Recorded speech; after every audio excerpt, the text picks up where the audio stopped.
The black cat. It's such a creature of contrast in our minds, isn't it? Swinging wildly from, dread to adoration. How did these sleek, dark felines get tangled up in our imagination like this, become such potent symbols? Yeah, it's a truly fascinating question. And it tells us so much about, well, us, about human beliefs, our fears, even our admiration sometimes. In this deep dive, we're going to sift through, the layers of history, of culture, to really uncover the surprising origins behind black cat superstitions, both the dark ones and the delightful ones too, and what they reveal about human nature, really. Right. So our mission today is pretty clear. Let's unpack the real story.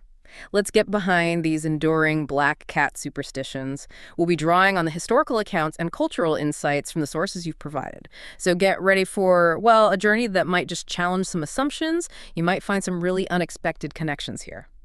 Okay, so let's start digging into how these beliefs actually take root. I mean, superstitions, good or bad, they don't just pop out of nowhere, do they? There's always some kind of initial spark, maybe a primal fear or reverence. Could the origins of black cat superstitions actually reach way, way back to our prehistoric ancestors? Well, there's definitely a speculative theory suggesting just that, a really deep-seated ancestral fear. You have to remember, our early human ancestors, they weren't exactly top of the food chain. They faced these huge, formidable carnivorous cats. Think about things like the terrifying South American Smilodon, the saber-toothed tiger. That kind of primal fear wasn't just, understandable. It was absolutely essential for survival back then. That makes sense. A primal fear sort of etched into us. But then how does that general fear of big predators get focused specifically onto black cats, especially once cats became smaller, domesticated?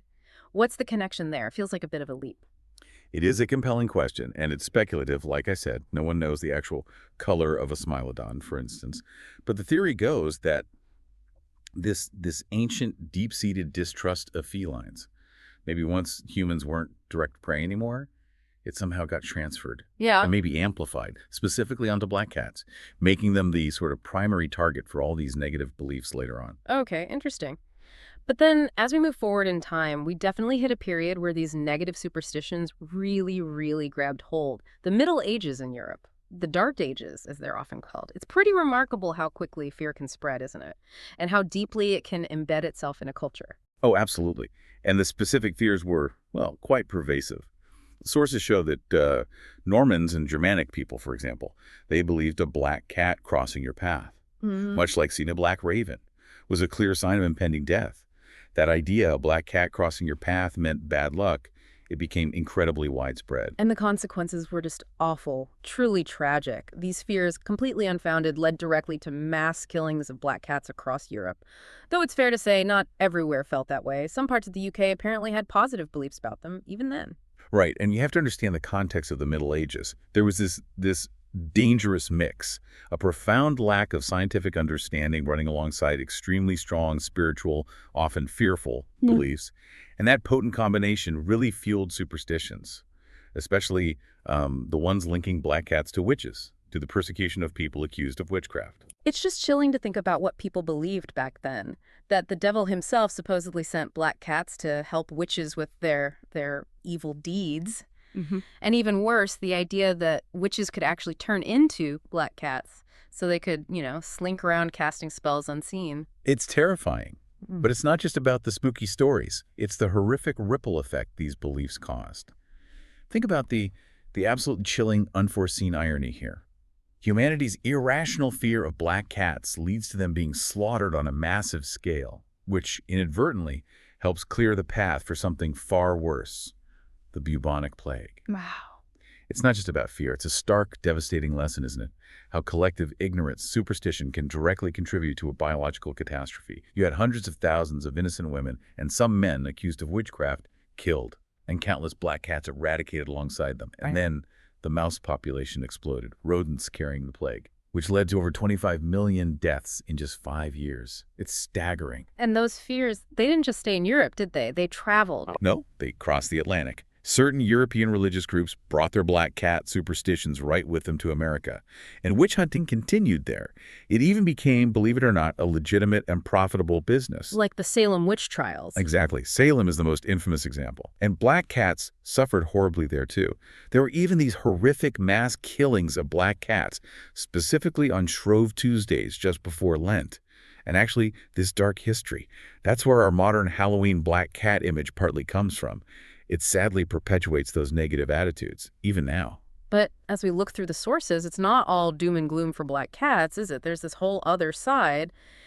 It's quite striking, really, how one animal's perception can just swing so wildly, sometimes in different places at the same time. Absolutely. A completely different narrative exists. If you go back thousands of years to ancient Egypt, cats achieved this incredibly high status. Why? Well, largely because they performed a life-saving service. They protected the royal food supplies from rodents, which carried diseases. Ah, practical reasons. Very practical. And this reverence is reflected in their religion, too.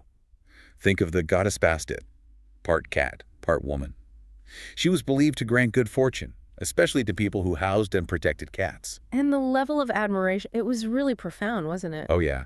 Cats were seen as embodiments of gods. They were worshipped. Killing a cat, even by accident, was a capital offense, punishable by death. Wow. Owners would mummify their cats when they died. They'd mourn them like family members. Sometimes they'd even be buried together. It just shows their central place in Egyptian society. So Egypt revered them. What about other good luck beliefs? Were there others? Yes, definitely. Moving beyond Egypt, you find pockets of positive superstition elsewhere, too. Take European maritime traditions, for example. Sailors and even pirates in England and other places. They believed a black cat on a ship could predict its fate. How so? Well, it was seen as good luck if a cat boarded the ship and decided to stay. But if it walked off the ship after boarding, that was considered a bad omen, a sign the ship might sink. Interesting. Any others? Fishermen's wives often kept black cats at home. It was thought to be a kind of good luck charm for their husband's safe return from the sea. And in some other European cultures, it wasn't about a cat crossing your path being bad luck. If a black cat walked toward you, that was actually good luck. So the opposite of the common superstition. Exactly. And even today, you see strong positive associations. Look at modern Japan. Black cats are generally viewed very positively there. Symbols of good fortune, prosperity, the Maneki Neko statue, the beckoning cat you see in businesses. Oh, yeah, the waving cat. Right. Well, it comes in black versions, too, specifically for good luck. And there's even this belief among young single Japanese women that owning a black cat will actually attract more suitors, bring potential partners. Okay, so we have deep reverence in Egypt, specific good luck charms for sailors and fishermen, positive views in Japan. Which brings us back to the critical question, really. Where did the really negative black cat superstition come from? The witch connection, the bad luck. How can one animal be worshipped in one place and utterly reviled somewhere else, sometimes practically next door or at the same time? Well, that brings us to a really intriguing theory. It links the rise of the negative superstitions to a huge shift in religious belief systems across Europe and the West, specifically the transition from polytheism, believing in many gods, often represented by idols, to monotheism, belief in one god. Okay, how does that connect? The theory suggests that once monotheism became dominant, the gods of the old polytheistic religions, they didn't just disappear from people's minds. They were often recast, reconceptualized as demons or evil spirits. Right, and we have historical examples of that kind of thing, like early Christians believing that the statues of Roman gods weren't just stone, but were actually inhabited by evil spirits. They went to great lengths to destroy Roman temples, smash those statues, didn't they? They did. So think about the parallel here. Yeah. Egyptians, they were polytheistic. They literally worshipped cats, including black cats and cat idols. They believed gods actually dwelt within the cats. Ah, I see where you're going. So is it possible? Did early Christians, seeing this worship of black cats, associate it with the worship of pagan gods or even evil spirits, similar to how they viewed the Roman statues? And if superstitious minds believed these black cats could contain pagan gods, maybe it wasn't such a huge leap for them to believe they could also contain witches or be witches in disguise. That's quite a connection, linking the shift in major religions to the demonization of an animal. What an incredible journey we've been on, just tracing these beliefs about black cats through millennia, really, from that possible primal fear to ancient reverence, then medieval persecution, and now, hopefully, a mostly modern companionship. It really shows the power of belief, doesn't it? For good and, unfortunately, for bad. It really does. Yeah. And, while science has thankfully replaced superstition in most parts of the world, and there's absolutely zero basis for any negative attitudes towards black cats, it is a sobering thought that even today, they still face a higher risk, especially around times like Halloween. They're still mistreated more often. That's true, sadly.